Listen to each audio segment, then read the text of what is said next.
구독과 좋아요는 무료입니다. 민우야, 문 열어라. 내가 감히 내 엄마를 다용도실에서 재워. 아버지, 그게 아니라 무슨 변명을 하려고? 얘 엄마가 허리 아파 수술까지 한 사람이다. 그걸 알면서도 다용도실로 내몰았다고? 죄송합니다. 아버님, 정말 죄송해요. 할아버지, 이제 할머니 다용도실에서 앉아도 돼요? 엄마가 거실은 우리 놀이방이라고 했어요. 창문 너머로 지나가는 풍경이 마치 내 인생처럼 빠르게 스쳐 지나갔습니다.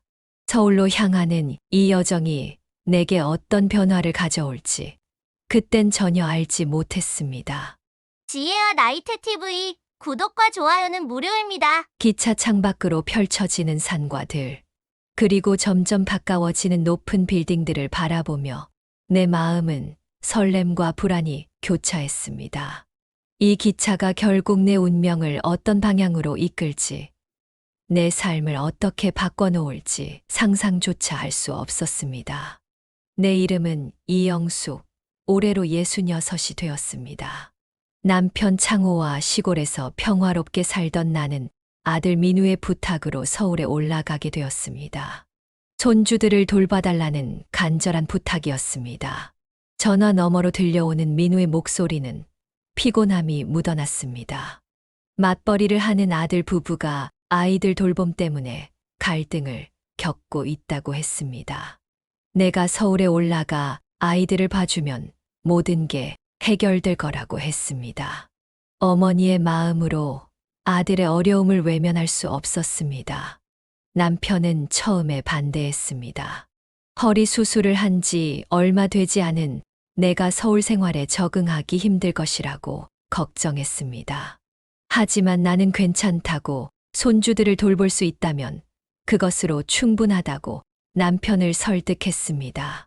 결국 남편은 집과 농사일을 혼자 맡기로 하고 내 서울행을 허락했습니다. 나는 창호에게 전화를 걸었습니다.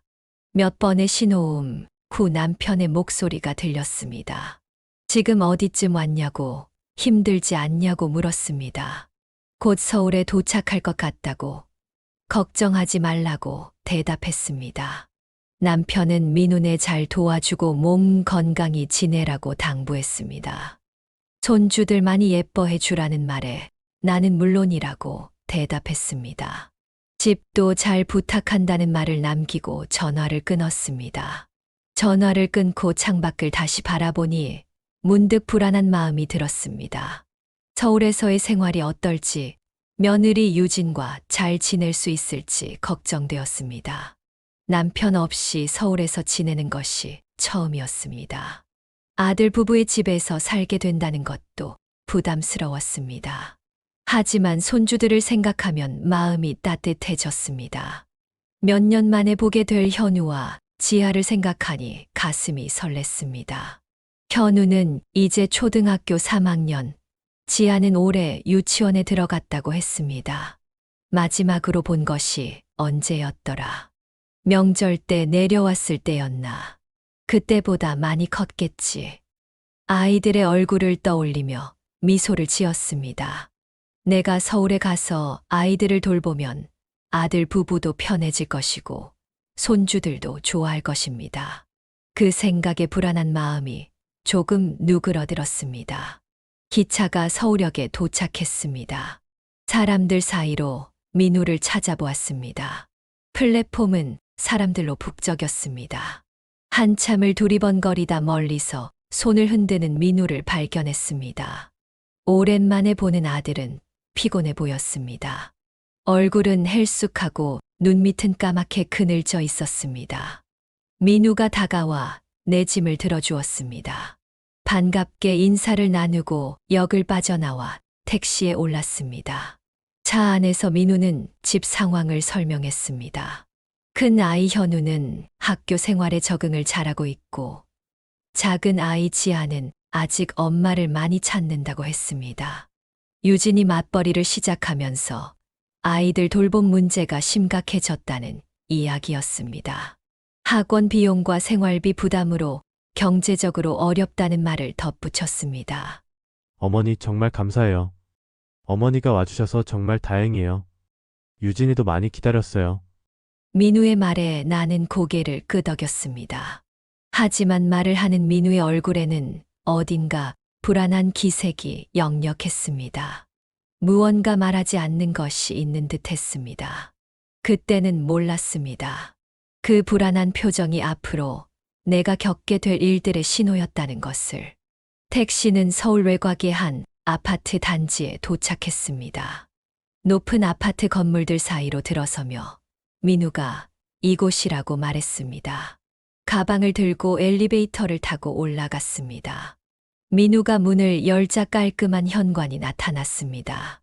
잠시 망설이다 신발을 벗고 집 안으로 들어섰습니다. 어머니, 드디어 오셨네요. 며느리 유진이 거실에서 나와 맞이했습니다. 형식적인 미소를 지으며 인사하는 유진의 표정에서 나는 어딘가 냉담함을 느꼈습니다. 그 미소가 진심이 아니라는 것을 본능적으로 알 수 있었습니다. 하지만 그런 생각은 곧 밀어냈습니다. 며느리도 요즘 힘들 테니 이해해야지. 할머니, 현우와 지아가 방에서 뛰어나왔습니다. 손주들을 품에 안으니 오랜 여정의 피로가 씻겨 내려가는 것 같았습니다. 현우는 이제 제법 컸고 지아는 아직 어린아이의 티가 나는 모습이었습니다. 아이들은 내게 안기며 반갑게 인사했습니다. 그들의 순수한 미소와 따뜻한 포옹이 내 마음을 녹였습니다. 할머니, 선물 가져왔어요? 지하의 순진한 질문에 나는 웃으며 가방을 열었습니다.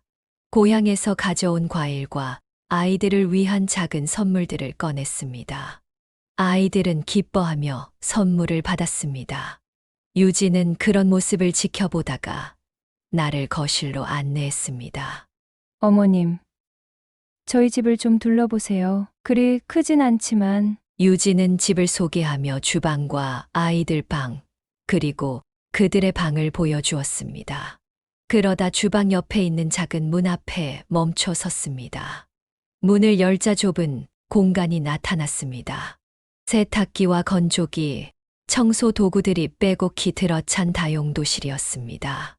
그 안에는 작은 접이식 침대 하나가 놓여 있었습니다. 어머님, 죄송하지만 방이 따로 없어서요. 일단은 여기서 주무시면 될 것 같아요. 유진의 말에 나는 한순간 말을 잃었습니다. 다용도실. 나를 이런 곳에 재우겠다고? 믿을 수 없었습니다. 민우는 고개를 숙인 채 아무 말도 하지 않았습니다. 내 아들이 내가 이런 곳에서 자는 것을 허락한다고. 모든 것이 꿈 같았습니다. 숨이 막혔습니다. 하지만 나는 아무런 불만도 표현하지 않았습니다. 손주들을 위해 왔으니까. 아들과 며느리를 도우러 왔으니까. 그들 앞에서 나의 서운함을 드러내고 싶지 않았습니다. 깊게 숨을 들이쉬고 억지 미소를 지었습니다. 괜찮아. 내가 어딘들 못 자겠어. 아이들 돌볼 수 있으면 그걸로 충분해. 그날 밤 좁은 다용도실의 접이식 침대에 누워 세탁기의 진동 소리를 들으며 나는 눈물을 참을 수 없었습니다. 이불을 뒤집어 쓰고 소리 없이 울었습니다. 남편 창호가 이걸 알면 얼마나 화를 낼까 생각했습니다. 하지만 아들에게 피해를 주고 싶지 않았습니다. 시골에서 평생을 살아온 나는 참을성이 많은 편이었습니다. 이 정도는 견딜 수 있을 거라고 생각했습니다. 그렇게 다용도실에서의 첫날 밤이 지나갔습니다. 구독과 좋아요는 무료입니다. 다음 날 아침 좁은 다용도실에서 눈을 떴습니다. 세탁기 위에 놓인 작은 창문으로 빛이 들어왔습니다. 잠시 내가 어디에 있는지 혼란스러웠습니다. 익숙한 시골집이 아닌 낯선 공간에 있다는 사실을 깨닫고 현실을 받아들였습니다. 몸을 일으키자 허리가 뻐근했습니다. 좁은 침대 때문인지 오랜 기차 여행 때문인지 온몸이 아팠습니다. 짐에서 옷을 꺼내 갈아입고 다용도실을 나섰습니다. 아직 이른 시간이었지만 주방에서 유진이 분주히 움직이고 있었습니다. 그녀는 출근 준비를 하며 아이들 도시락을 싸고 있었습니다. 내가 나타나자 유진은 짧게 인사를 했습니다. 어머님, 일찍 일어나셨네요. 저 출근 준비해요. 아이들은 조금 있다 깨워주세요. 현우는 8시까지 학교에 가야 하고 지아는 9시까지 유치원에 데려다 줘야 해요. 유진은 더 이상의 설명 없이 서둘러 준비를 마치고 집을 나섰습니다. 아들 민우는 이미 출근했는지 보이지 않았습니다. 조용한 집에 홀로 남겨진 나는 주방으로 가서 아이들의 아침을 준비하기 시작했습니다. 낯선 주방 기구들과 싸우며 어떻게든 간단한 아침 식사를 차렸습니다. 현우와 지아를 깨워 아침을 먹이고 등교 준비를 도왔습니다. 현우는 제법 자기 일을 스스로 할 줄 알았지만 지아는 모든 것을 도와줘야 했습니다. 옷 입히고 머리 빗겨주고 신발 신겨주는 일이 생각보다 체력을 많이 소모했습니다. 그래도 손주들의 밝은 얼굴을 보며 힘이 났습니다.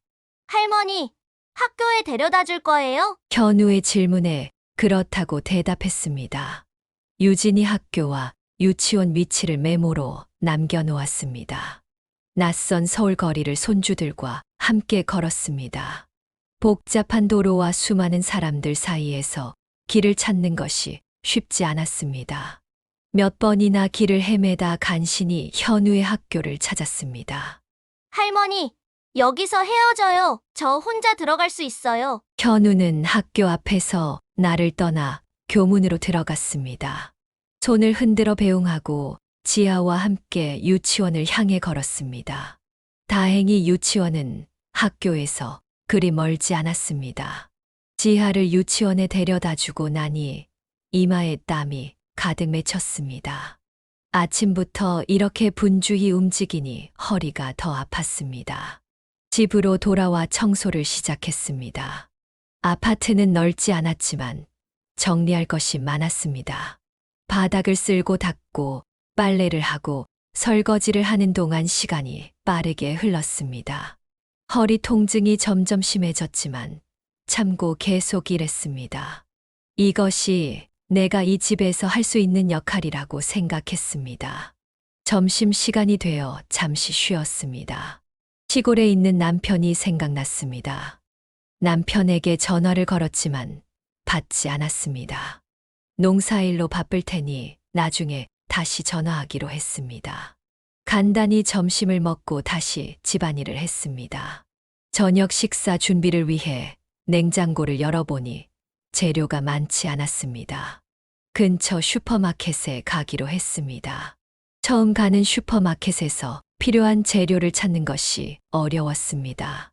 시골 장터와는 달리 모든 것이 포장되어 있고 가격도 비쌌습니다. 어떻게든 필요한 것들을 사서 집으로 돌아왔습니다. 무거운 장바구니를 들고 오는 길에 허리 통증이 더 심해졌습니다. 오후가 되어 아이들을 데리러 갔습니다. 현우는 학교 앞에서 기다리고 있었고 지아는 유치원 선생님의 보살핌 아래 있었습니다. 아이들을 데리고 돌아오는 길에 현우가 말했습니다. 할머니, 오늘 저녁에 엄마랑 아빠가 늦게 온대요. 할머니랑 밥 먹으래요. 그 말에 나는 저녁 식사를 더 정성껏 준비했습니다. 아이들이 좋아할 반찬들을 여러 가지 만들었습니다. 음식을 준비하는 동안 지아는 내 옆에서 떨어지지 않았습니다. 지아는 내게 그림책을 읽어달라고 졸랐습니다. 요리하면서 틈틈이 그림책을 읽어주었습니다. 저녁이 되어 아이들과 함께 식사를 했습니다. 현우는 학교에서 있었던 일을 신나게 이야기했고, 지아는 유치원에서 그린 그림을 자랑스럽게 보여주었습니다. 아이들과 함께하는 시간은 정말 행복했습니다. 그들의 순수한 웃음소리가 다용도실의 불편함을 잠시 잊게 해주었습니다. 아이들의 숙제를 도와주고 씻기고 잠자리에 들게 했습니다. 현우는 스스로 씻고 잠자리에 들었지만 지아는 내 도움이 필요했습니다. 자하를 씻기고 잠옷을 입히고 이불을 덮어주었습니다. 지아는 내 손을 꼭 잡고 잠들었습니다. 그 작은 손의 온기가 내 마음을 따뜻하게 했습니다. 아이들이 잠든 후 유진과 민우가 돌아왔습니다. 그들은 피곤한 기색이 역력했습니다. 식탁에 남겨둔 저녁 식사를 보며 유진이 말했습니다. 어머님, 식사 챙겨주셔서 감사해요. 아이들은 잘 자고 있나요? 나는 고개를 끄덕였습니다. 민우는 아무 말도 없이 식사를 시작했습니다. 유진도 민우 옆에 앉아 먹기 시작했습니다. 나는 그들을 지켜보다가 다용도실로 들어갔습니다. 그들과 더 이야기하고 싶었지만 피곤해 보이는 모습에 말을 걸기가 망설여졌습니다. 좁은 다용도실에 누워 하루를 돌아보았습니다. 낯선 환경에서의 첫날은 예상보다 힘들었습니다. 하지만 손주들과 함께한 시간은 그 모든 힘듦을 상쇄시켰습니다. 세탁기 소리를 자장가 삼아 잠이 들었습니다. 다음 날부터 비슷한 일상이 반복되었습니다. 아침에 일어나 아이들을 깨우고 학교와 유치원에 데려다 주고 집안일을 하고 아이들을 데리러 가고 저녁을 준비하는 생활. 허리 통증은 점점 심해졌지만 도움을 청하기가 어려웠습니다. 유진과 민우는 항상 바쁘고 피곤해 보였습니다. 일주일이 지나자 몸이 점점 적응되는 듯 했습니다. 길도 익숙해지고 주변 환경도 조금씩 알아가기 시작했습니다. 하지만 다용도실 생활은 여전히 힘들었습니다. 좁은 공간에 물건을 둘 곳이 없어 대부분의 짐을 가방 안에 두었습니다.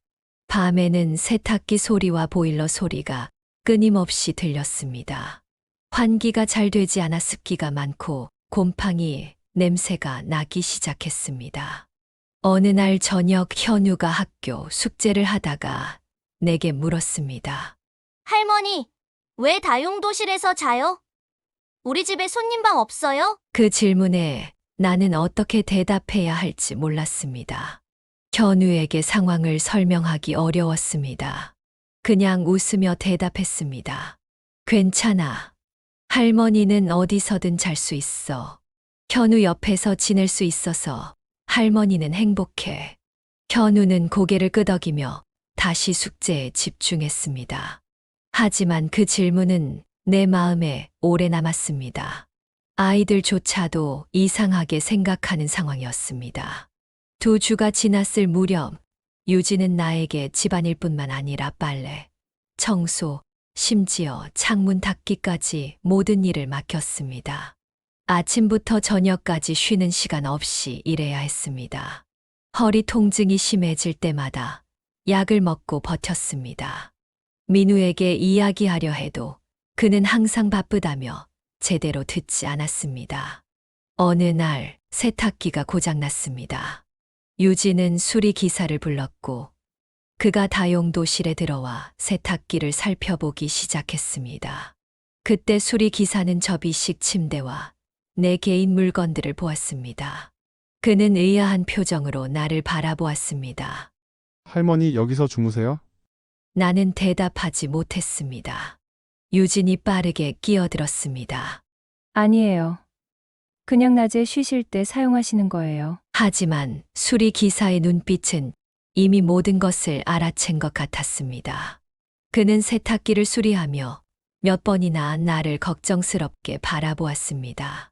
수리를 마치고 떠나는 그의 표정에는 동정의 빛이 역력했습니다.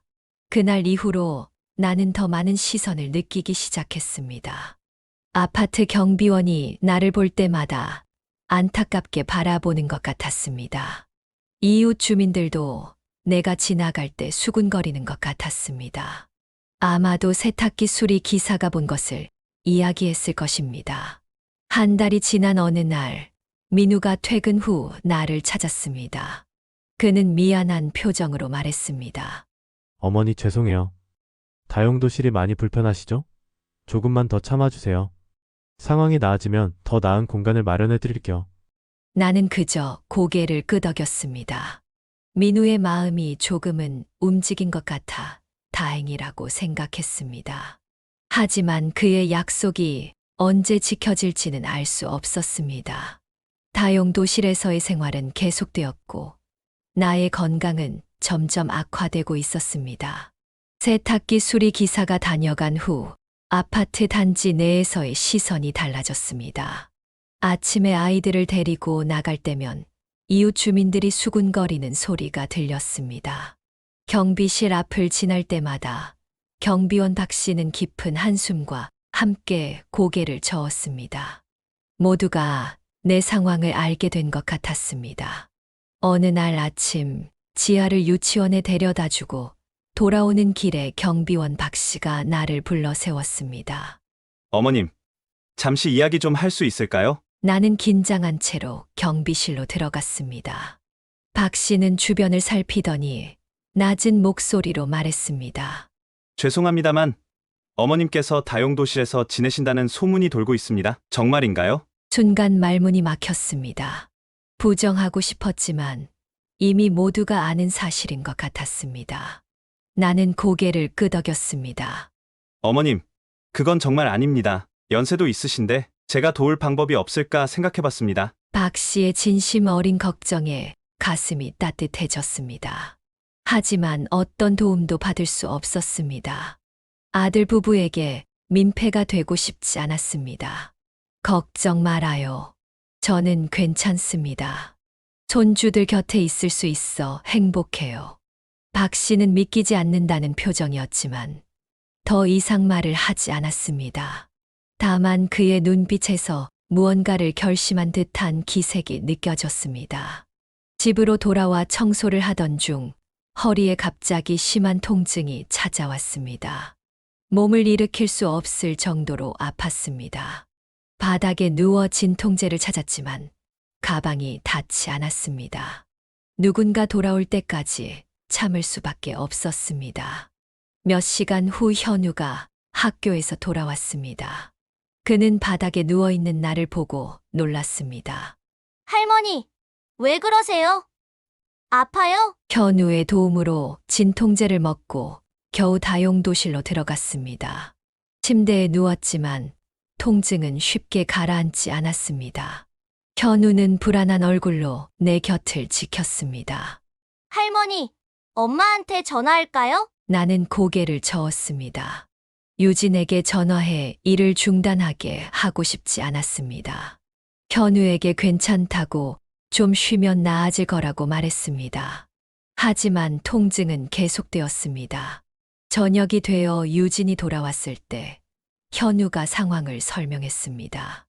유진은 걱정스러운 척했지만 그녀의 눈에는 짜증스러움이 역력했습니다. 어머님, 많이 아프세요? 병원에 가봐야 할까요? 나는 괜찮다고 했지만 유진은 이미 그녀의 일정을 생각하고 있었습니다. 내일 중요한 회의가 있어서 어머님께서 좀 쉬시면 어떨까요? 아이들은 제가 어떻게든 해볼게요. 다음 날 아침 유진은 서둘러 아이들을 준비시켰습니다. 나는 몸을 일으키려 했지만 허리 통증으로 제대로 움직일 수 없었습니다. 유진은 아이들을 데리고 나가며 말했습니다. 어머님, 오늘은 그냥 쉬세요. 저녁에 도시락 사올게요. 집에 혼자 남겨진 나는 통증과 싸우며 시간을 보냈습니다. 남편 창호에게 전화하고 싶었지만 그를 걱정시키고 싶지 않았습니다. 그는 내가 서울에서 잘 지내고 있다고 생각했습니다. 하루가 지나고 이틀이 지나도 허리 통증은 나아지지 않았습니다. 유진은 점점 짜증을 내기 시작했습니다. 아이들을 돌보는 일이 모두 그녀에게 돌아갔기 때문이었습니다. 어머님, 언제쯤 나아지실 것 같으세요? 제가 회사 일도 있고 아이들도 봐야 해서. 나는 미안하다는 말밖에 할 수 없었습니다.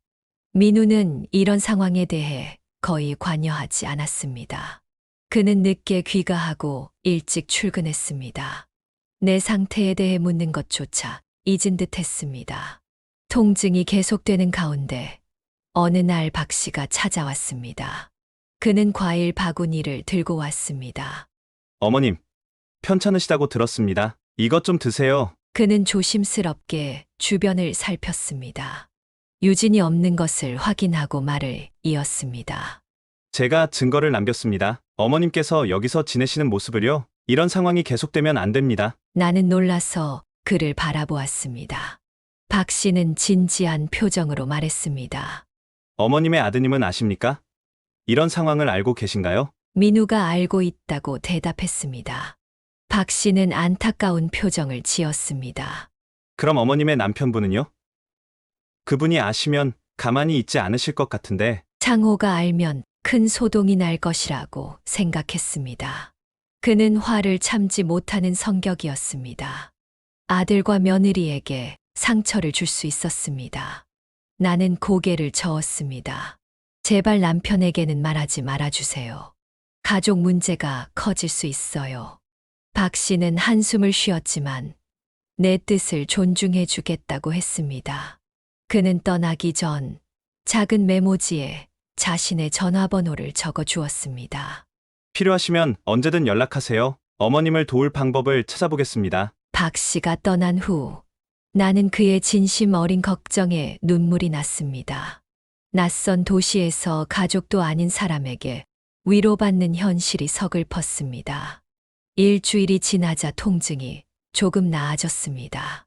다시 아이들을 돌보기 시작했지만 예전처럼 집안일을 다 하기는 힘들었습니다.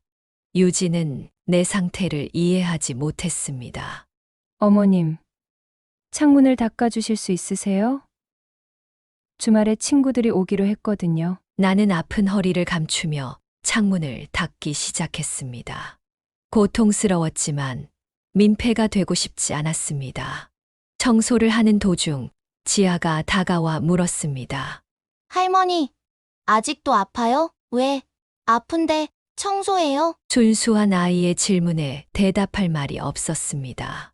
그저 괜찮다고 할머니는 강하다고 말해줄 뿐이었습니다. 주말이 되었고 유진의 친구들이 집에 왔습니다. 나는 다용도실에 머물라는 말을 들었습니다. 손님들 앞에서 나를 보이고 싶지 않다는 의미였습니다. 좁은 다용도실에 갇혀 손님들의 웃음소리를 들으며 시간을 보냈습니다. 그날 밤 민우가 다용도실 문을 두드렸습니다. 어머니 들어가도 될까요? 민우는 들어와 침대 끝에 앉았습니다. 그는 오랜만에 진지한 표정이었습니다. 어머니 허리는 좀 어떠세요?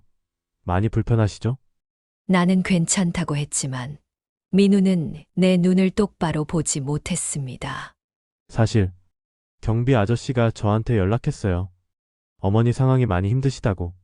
순간 가슴이 철렁했습니다. 박 씨가 결국 민우에게 이야기한 것이었습니다. 어머니 정말 죄송합니다. 이런 좁은 곳에 모시게 되어서. 상황이 좀 나아지면 더 나은 공간을 마련해 드릴게요.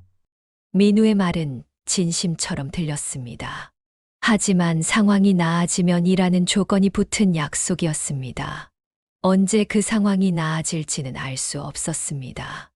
며칠 후 유진이 회사 동료들을 또 초대했습니다.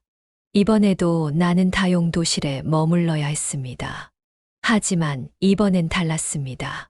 손님 중 한 명이 화장실을 찾다가 실수로 다용도실 문을 열었습니다.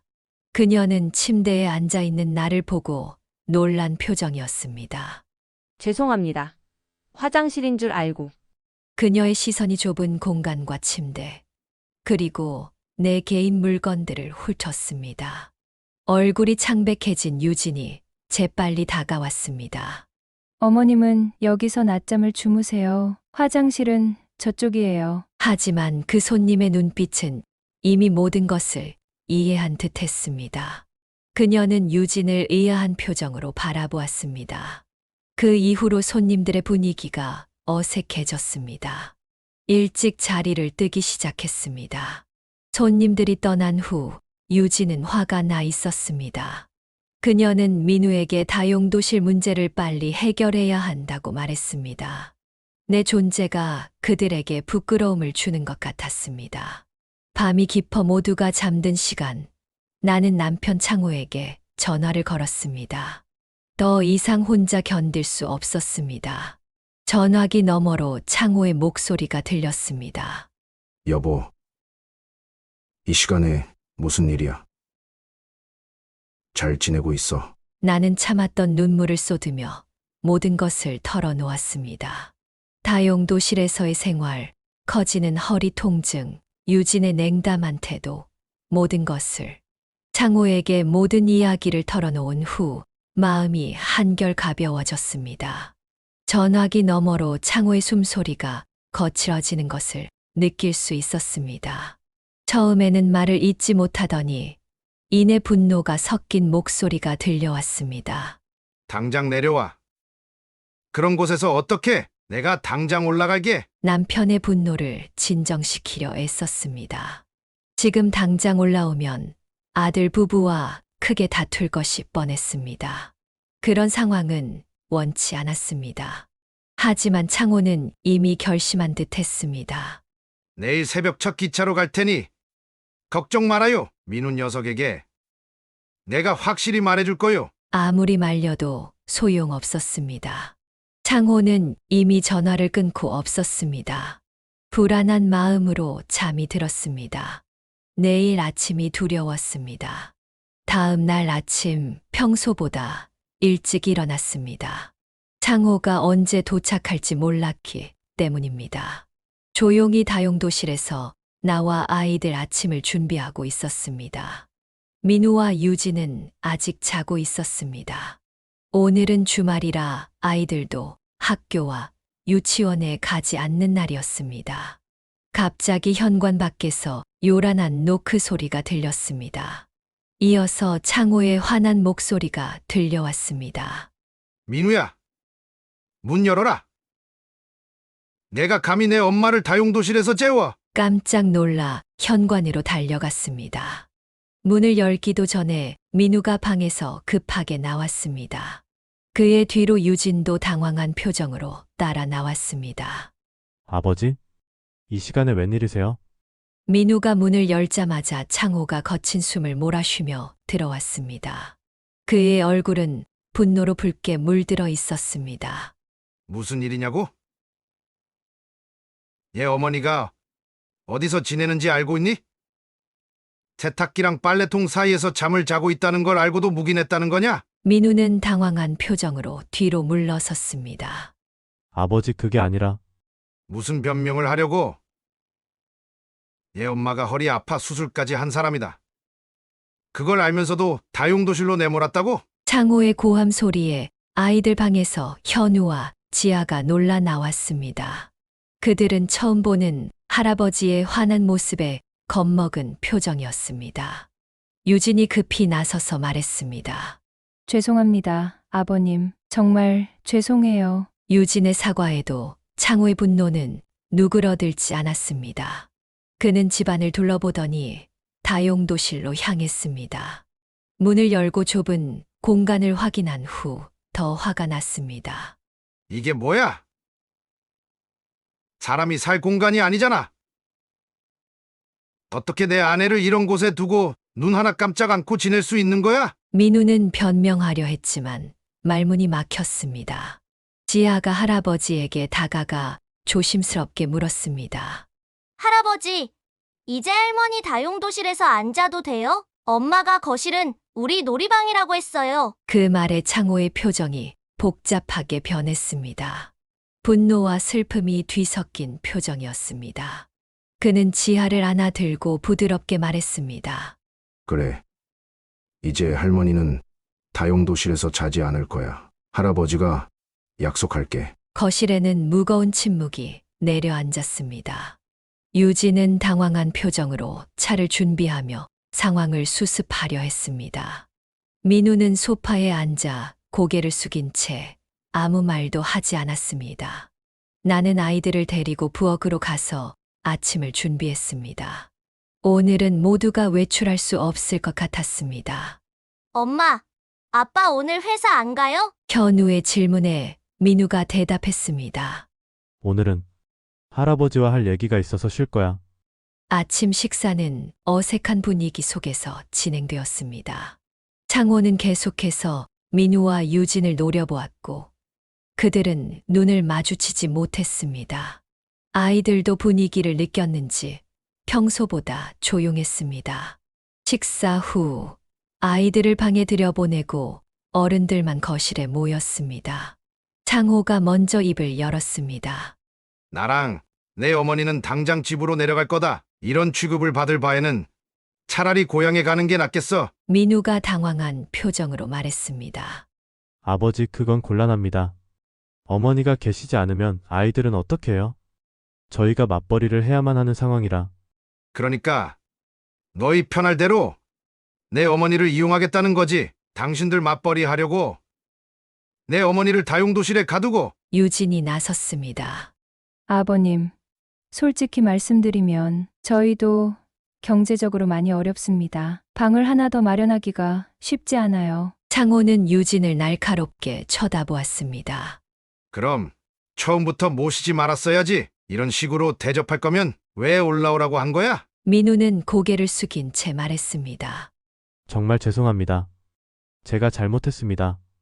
어떻게든 해결 방법을 찾겠습니다. 창호는 여전히 분노했지만 조금 누그러진 목소리로 말했습니다.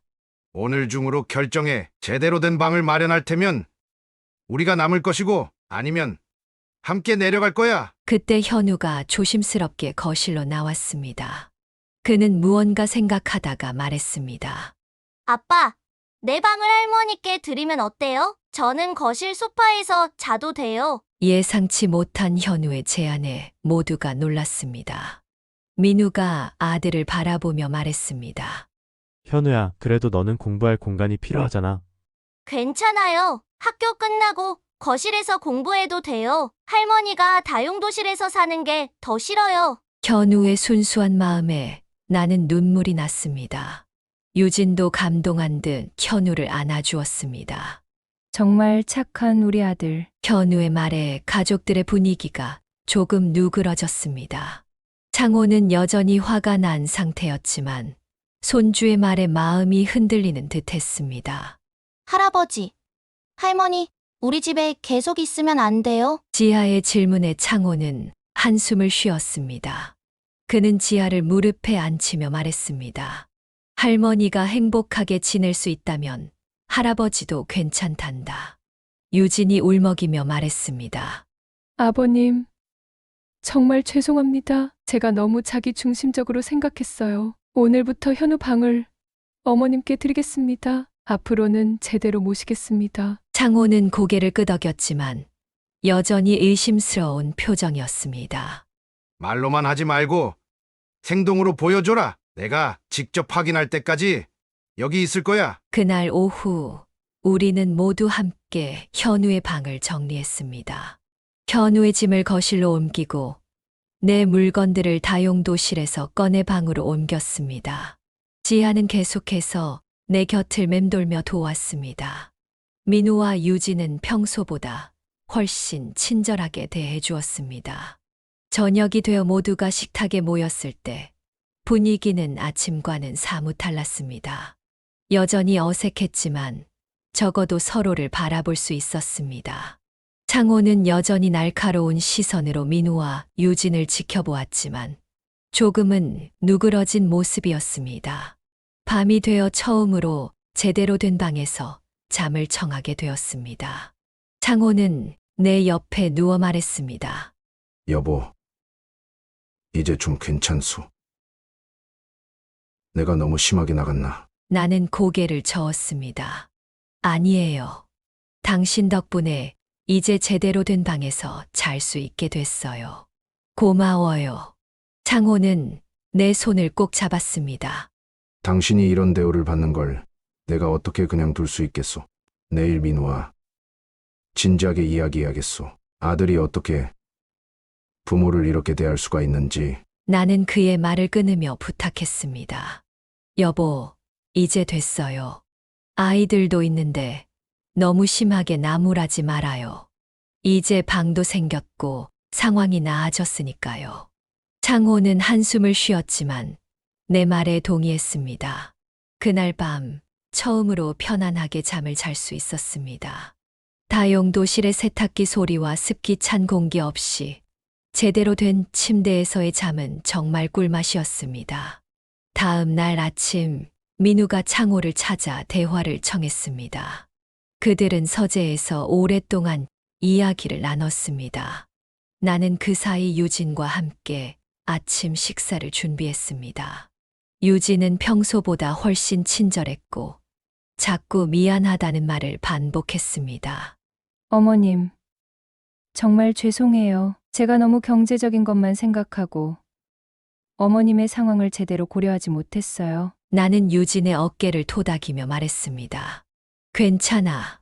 다 지나간 일이야. 앞으로 우리 모두 행복하게 지내면 돼. 현우의 방을 쓰게 된 지 일주일이 지났습니다. 창호는 아직 서울에 머물며 상황을 지켜보고 있었습니다. 그는 매일 아침 민우와 유진이 출근한 후 손주들과 함께 시간을 보냈습니다. 나는 창호가 머무는 동안 마음이 편했습니다. 다용도실에서의 생활이 거짓말처럼 느껴질 정도로 안정을 찾았습니다. 그러나 민우와 유진의 얼굴에는 여전히 어색함이 가득했습니다. 특히 유진은 창호 앞에서 불편한 기색이 역력했습니다. 그녀는 평소보다 일찍 출근하고 늦게 돌아왔습니다. 아마도 창호를 마주치는 것이 부담스러웠을 것입니다. 어느 저녁 모두가 식탁에 모였을 때 민우가 조심스럽게 입을 열었습니다. 아버지 언제까지 서울에 계실 생각이세요? 농사일은 어떻게 하시고? 창호는 단호하게 대답했습니다. 내 어머니가 제대로 대접받는 걸 확실히 확인할 때까지는 갈 생각이 없다. 농사는 이웃에게 부탁해 놓았으니 걱정 말아라. 민우는 더 이상 말을 잇지 못했습니다. 식사는 무거운 침묵 속에서 진행되었습니다. 아이들도 평소보다 조용했습니다. 그러다 지아가 갑자기 물었습니다. 할아버지, 할머니가 다용도실에서 자면 안 돼요? 모두가 놀라 지아를 바라보았습니다. 창호가 지아에게 물었습니다. 지아야. 왜 그런 생각을 했니? 지아는 순진한 표정으로 대답했습니다. 저번에 엄마가 말했어요. 할머니는 아무 데서나 잘 수 있다고. 그리고 할머니는 우리를 도와주러 온 거라고. 유진의 얼굴이 창백해졌습니다. 민우도 당황한 기색이 역력했습니다. 창호는 숟가락을 내려놓고 자리에서 일어났습니다. 지아야, 할머니는 할아버지처럼 너희 부모님이야. 부모님은 아무 데서나 자면 안 돼. 엄마, 아빠가 편안한 방에서 자는 것처럼 할머니도 편안하게 지내야 해. 지아는 고개를 끄덕였습니다. 현우가 옆에서 지아에게 작게 속삭였습니다. 바보야, 그런 말 하면 안 돼. 식사를 마친 후 아이들은 방으로 들어갔습니다. 거실에는 어색한 침묵이 흘렀습니다. 창호가 먼저 입을 열었습니다. 아이들 앞에서 그런 말을 하다니. 아직도 너희들은 내 아내를 편하게 모시는 게 아니라 이용하려는 생각밖에 없는 거야. 유진이 고개를 숙인 채 말했습니다. 정말 죄송합니다, 아버님. 그건 제가 예전에 생각 없이 한 말입니다. 이제는 달라졌어요. 창호는 한숨을 쉬었습니다. 나는 상황을 진정시키기 위해 나섰습니다. 여보, 이제 그만해요. 지아는 어린아이잖아요. 어른들 말을 그대로 따라한 것뿐이에요. 민우도 사과의 말을 전했습니다. 아버지 정말 죄송합니다. 앞으로는 절대 이런 일이 없도록 하겠습니다. 어머니를 제대로 모시겠습니다. 창호는 여전히 분노한 표정이었지만 더 이상 말을 하지 않았습니다. 그는 방으로 들어가 버렸습니다. 거실에는 나와 민우, 유진만 남았습니다. 유진은 눈물을 참으며 말했습니다. 어머님, 정말 죄송해요. 제가 너무 생각 없이 행동했어요. 나는 유진의 손을 잡고 위로했습니다. 괜찮아. 다들 힘든 시간이었어. 이제부터 새롭게 시작하자. 그날 밤 방으로 들어가 창호와 이야기를 나눴습니다. 그는 아직 화가 나 있었습니다. 어떻게 손주들에게까지 그런 생각을 심어줄 수 있지? 너무 화가 나서 참을 수가 없어. 나는 창호의 손을 잡으며 말했습니다. 여보, 이제 정말 괜찮아요. 다들 반성하고 있어요. 우리가 너무 몰아붙이면 아이들만 상처받아요. 창호는 한참을 침묵하다가 고개를 끄덕였습니다. 당신 말이 맞아. 하지만 내가 돌아가면 또 예전처럼 당신을 홀대하지 않을까 걱정돼. 그의 걱정을 이해했습니다. 나도 그런 두려움이 있었습니다. 하지만 이제는 상황이 달라졌다고 믿고 싶었습니다. 다음 날 아침 창호가 나와 따로 이야기를 하자고 했습니다. 그는 심각한 표정이었습니다. 여보, 난 이제 내려가려고 해요.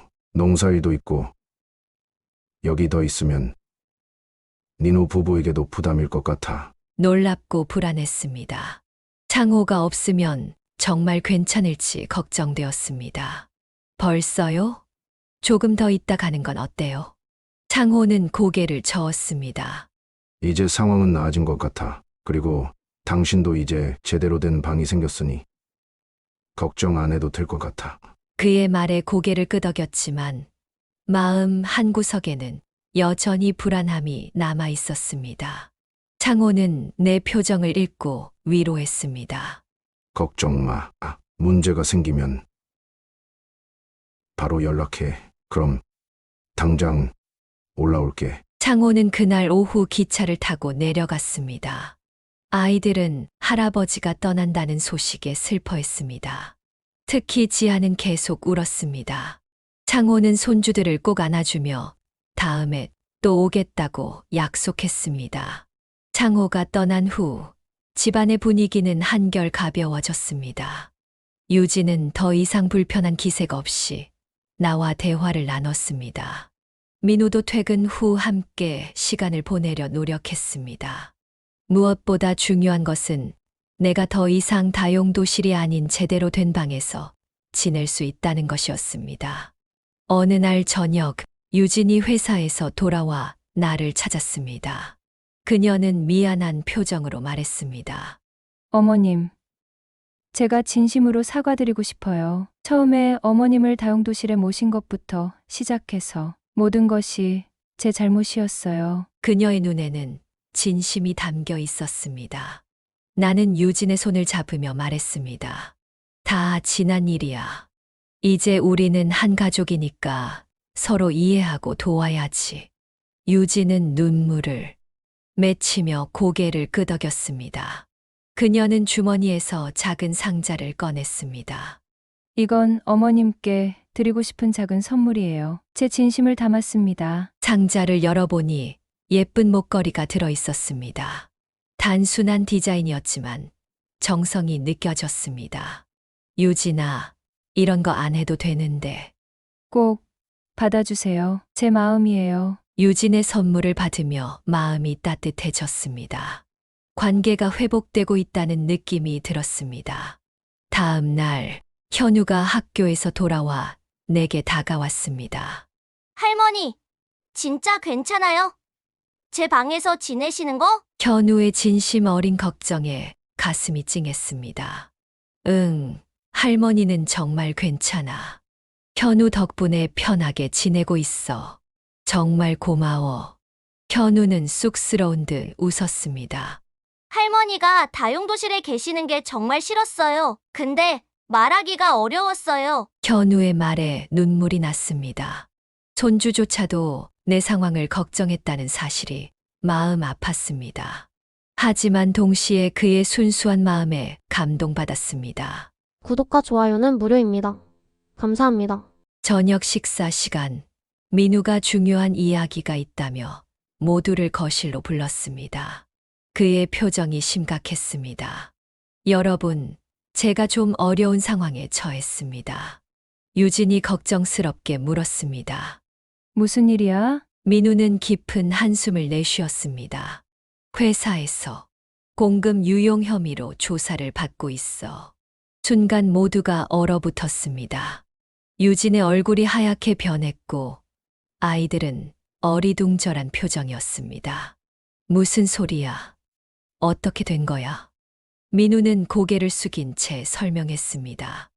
내가 관리하던 프로젝트 자금 일부가 사라졌어. 내가 가져간 건 아니지만 내 책임하에 있던 돈이라. 유진은 충격에 빠져 말을 잇지 못했습니다. 나는 민우에게 다가가 그의 어깨를 토닥였습니다. 무슨 일인지 자세히 설명해 줄래? 민우는 모든 것을 털어놓았습니다. 그가 관리하던 프로젝트 자금 중 일부가 사라졌고 회사에서는 그를 의심하고 있다는 것이었습니다. 진실을 밝히지 못하면 형사 고발까지 당할 수 있는 상황이었습니다.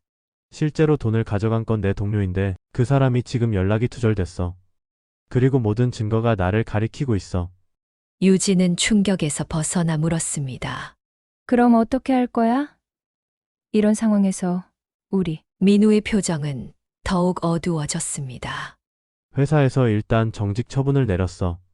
수사가 진행되는 동안은 급여도 없을 거야.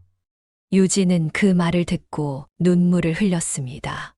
민우는 아이들을 바라보며 미안한 표정을 지었습니다. 현우야, 지아야, 아빠가 조금 어려운 일이 생겼어. 하지만 걱정하지 마. 곧 해결될 거야. 아이들은 상황을 완전히 이해하지 못했지만 분위기가 심각하다는 것을 느꼈는지 조용히 고개를 끄덕였습니다. 그날 밤 아이들이 잠든 후 나는 민우와 유진과 함께 거실에 앉았습니다. 유진은 여전히 충격에서 벗어나지 못한 상태였습니다. 어떻게 이런 일이 우리 앞으로 어떻게 살아? 민우는 고개를 숙인 채 아무 말도 하지 못했습니다. 나는 두 사람을 바라보며 말했습니다. 우리 함께 해결해보자. 가족이 힘을 합치면 못할 일이 없어. 그 순간 나는 창호에게 이 상황을 알려야겠다고 결심했습니다. 남편은 분명 도움을 줄 수 있을 것입니다. 내일 아버지께 전화해 볼게. 아버지가 좋은 방법을 알려주실 수도 있어. 민우는 고개를 들고 막으려 했습니다. 어머니, 그러지 마세요. 아버지께 걱정 끼쳐드리고 싶지 않아요. 하지만 나는 결심했습니다. 이 상황은 가족 모두의 문제였고 함께 해결해야 했습니다. 다음 날 아침 창호에게 전화를 걸었습니다. 여러 번 신호음이 울린 후에야 남편이 전화를 받았습니다. 여보, 무슨 일이에요? 갑자기 전화를 다 하고. 남편의 목소리에는 걱정이 묻어났습니다. 나는 민우의 상황을 자세히 설명했습니다. 공금 유용 혐의를 받고 있다는 것, 정직 처분을 받았다는 것, 실제로는 다른 사람이 돈을 가져갔지만 증거가 없다는 것까지. 창호는 한참 동안 말이 없었습니다. 여보, 들리세요? 응, 듣고 있어. 이런 일이 있었구나. 민우가 정말 그런 짓을 했을 리가 없는데. 창호의 목소리에는 확신이 담겨 있었습니다. 그는 항상 민우를 믿었습니다. 어떻게 해야 할까요? 민우네 가족이 큰 어려움에 처할 것 같아 걱정돼요. 창호는 잠시 생각하더니 말했습니다. 일단 내가 올라갈게. 민우와 직접 이야기해보고 싶어. 내일 아침 첫 기차로 갈 테니까 기다려. 남편의 말에 안도감이 밀려왔습니다. 창호는 늘 든든한 지원군이었습니다. 그날 저녁 민우는 평소보다 일찍 귀가했습니다. 정직 처분을 받아 회사에 갈 필요가 없었기 때문입니다. 그의 얼굴은 피곤하고 초췌해 보였습니다. 아이들은 아빠가 일찍 온 것이 신기한 듯 그에게 달려갔습니다. 아빠, 오늘 회사 안 갔어요? 지하의 순진한 질문에 민우는 쓸쓸한 미소를 지었습니다. 응, 아빠가 조금 쉬게 됐어. 아이들을 방으로 보내고 나서 나는 민우에게 창호가 내일 온다고 말했습니다. 아버지가 온다고요? 어머니, 제가 말했잖아요. 아버지께 걱정 끼쳐드리지 말라고. 민우의 목소리에는 불만이 섞여 있었습니다. 그러나 나는 단호했습니다. 이건 내 문제만이 아니야. 우리 가족 모두의 문제야. 아버지도 분명 도움이 될 거야. 민우는 더 이상 반박하지 않았습니다. 그는 그저 고개를 숙인 채 한숨을 내쉬었습니다. 그날 밤 유진이 늦게 귀가했습니다. 그녀의 얼굴은 지쳐 보였습니다. 민우가 정직 처분을 받은 후 유진이 가정 경제의 모든 부담을 짊어져야 했습니다. 어머님, 오늘도 아이들 돌봐주셔서 감사해요. 유진의 목소리에는 피로함이 묻어났습니다. 나는 그녀에게 창호가 내일 올 것이라고 알렸습니다. 유진의 표정이 걱정스러워졌습니다. 아버님이요? 왜요? 민우 상황이 안 좋으니까 도울 방법을 찾아보려고 하셔. 유진은 한숨을 쉬었습니다. 아마도 시아버지가 다시 오는 것이 부담스러웠을 것입니다. 하지만 지금은 모든 도움이 필요한 상황이었습니다. 다음 날 아침 창호가 도착했습니다. 그는 민우를 서재로 불러 둘만의 대화를 나눴습니다. 나는 밖에서 두 사람의 이야기를 듣지 못했지만 진지한 분위기가 느껴졌습니다. 1시간 정도 후 두 사람이 나왔습니다. 민우의 표정은 복잡했고 창호는 결연한 표정이었습니다. 어떻게 됐어? 창호는 민우를 바라보며 대답했습니다. 민우 상황이 생각보다 심각해. 회사에서 증거가 부족하다고 해도 모든 의심이 민우에게 향하고 있어. 진짜 범인을 찾지 못하면 민우가 모든 책임을 져야 할지도 몰라. 민우는 고개를 숙인 채 말을 보탰습니다. 정말 제가 한 일이 아닌데 증거가 없어요. 창호는 단호하게 말했습니다. 내가 직접 회사에 가볼 거야. 사장님을 만나서 이야기해 볼게. 민우는 놀란 표정으로 반대했습니다. 아버지 그러지 마세요. 상황만 더 악화될 수 있어요. 하지만 창호는 이미 결심한 듯 했습니다. 그는 민우에게 회사 주소와 사장 이름을 물었고 곧바로 준비를 시작했습니다. 나는 창호가 너무 성급하게 행동하는 것이 아닌지 걱정되었습니다. 여보, 조금 더 생각해 보는 게 어때요? 회사 일에 직접 개입하면 민우에게 더 불리해질 수도 있어요. 창호는 단호하게 고개를 저었습니다. 우리 아들이 억울한 누명을 쓰고 있는데 가만히 있을 수 없어. 내가 가서 사실을 확인해 볼게. 창호는 곧바로 민우의 회사로 향했습니다. 민우는 불안한 표정으로 그를 배웅했습니다. 나는 민우에게 다가가 위로했습니다. 걱정 마. 아버지는 항상 너를 믿어. 우리 모두 널 믿고 있어. 민우는 고개를 끄덕였지만 그의 눈에는 여전히 불안감이 가득했습니다. 시간이 지나도 창호는 돌아오지 않았습니다.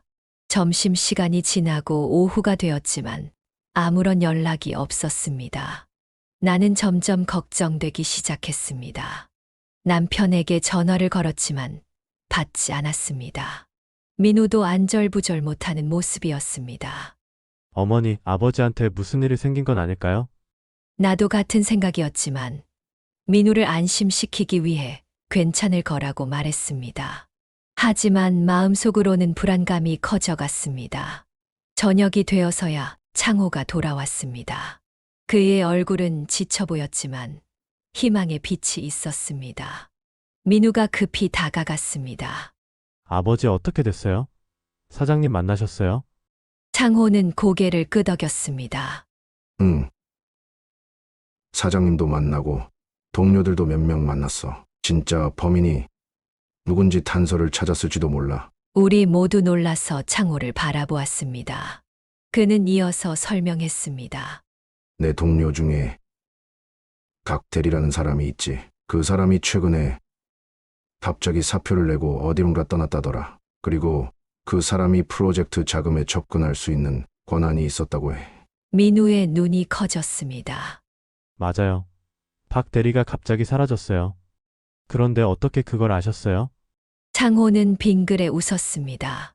내 옆자리에 앉아있던 김 씨라는 사람이 알려줬어.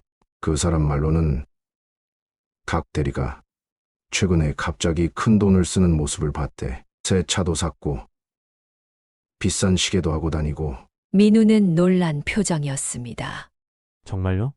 그런데 그걸 어떻게 증명해요? 박 대리는 이미 사라졌는데. 창호의 표정이 갑자기 심각해졌습니다. 그래서 내가 한 가지 제안을 했어. 내가 가지고 있던 땅을 담보로 공급만큼의 금액을 회사에 맡겨뒀다고. 그리고 진짜 범인이 밝혀지면 돌려받는 조건으로. 모두가 충격에 빠졌습니다. 그 땅은 창호가 평생 일해서 마련한 소중한 재산이었습니다. 아버지의 고향에서 대대로 내려온 땅이기도 했습니다. 아버지, 그렇게 하시면 안 돼요. 그 땅은 아버지의 전부인데. 창호는 고개를 저었습니다. 내 전부는 우리 가족이야. 땅은 언제든 다시 살 수 있어. 하지만 내 명예는 한 번 잃으면 되찾기 어려워. 유진이 눈물을 글썽이며 말했습니다. 아버님, 정말 감사합니다. 저희가 어떻게 보답해야 할지. 창호는 손을 들어 유진의 말을 막았습니다. 보답 같은 건 필요 없어. 우리는 가족이니까. 가족은 어려울 때 서로 돕는 거야. 그날 밤 민우는 창호와 오랫동안 이야기를 나눴습니다. 나는 그들이 대화하는 모습을 바라보며 감동을 느꼈습니다. 아들이 어려움에 처했을 때 기꺼이 자신의 재산을 내놓은 창호의 모습이 존경스러웠습니다. 다음 날 창호는 민우와 함께 회사로 갔습니다. 그들은 사장과 정식으로 면담을 하고 제안을 구체화했습니다. 저녁에 돌아온 두 사람의 표정은 한결 밝아 보였습니다. 어떻게 됐어? 창호가 대답했습니다. 사장님이 우리 제안을 받아들였어. 민우는 일단 복직하고 나머지 조사는 계속 진행하기로 했어. 그리고 박 대리를 찾기 위한 노력도 시작할 거래. 민우는 감격한 표정이었습니다. 아버지 덕분이에요. 정말 감사합니다. 창호는 민우의 어깨를 토닥였습니다. 이제 내가 할 일은 진실이 밝혀질 때까지 성실하게 일하는 거야. 그리고 절대 포기하지 마. 민우는 고개를 끄덕였습니다. 그의 눈에는 다시 희망의 빛이 돌아왔습니다. 그날 밤 나는 창호와 함께 방에 누워 이야기를 나눴습니다. 여보, 정말 괜찮은 거예요. 그 땅은 당신에게 정말 소중한 것인데. 창호는 내 손을 꼭 잡았습니다. 괜찮아요. 민우의 미래가 더 중요해. 그리고 나는 우리 아들을 믿어. 그 아이는 절대 그런 짓을 하지 않았을 거야. 나는 남편의 손을 꼭 쥐었습니다. 창호의 깊은 사랑과 희생에 가슴이 뭉클했습니다. 당신 같은 아버지를 둔 민우가 정말 복이 많네요. 창호는 웃으며 말했습니다. 당신 같은 어머니를 둔 것도 복이지. 당신이 없었다면 이 가족은 이미 흩어졌을 거예요. 그의 말에 가슴이 따뜻해졌습니다. 다용도실에서의 고통스러운 시간들이 이제는 먼 과거의 일처럼 느껴졌습니다. 우리 가족은 어려움 속에서도 더 단단해지고 있었습니다. 구독과 좋아요는 무료입니다. 감사합니다.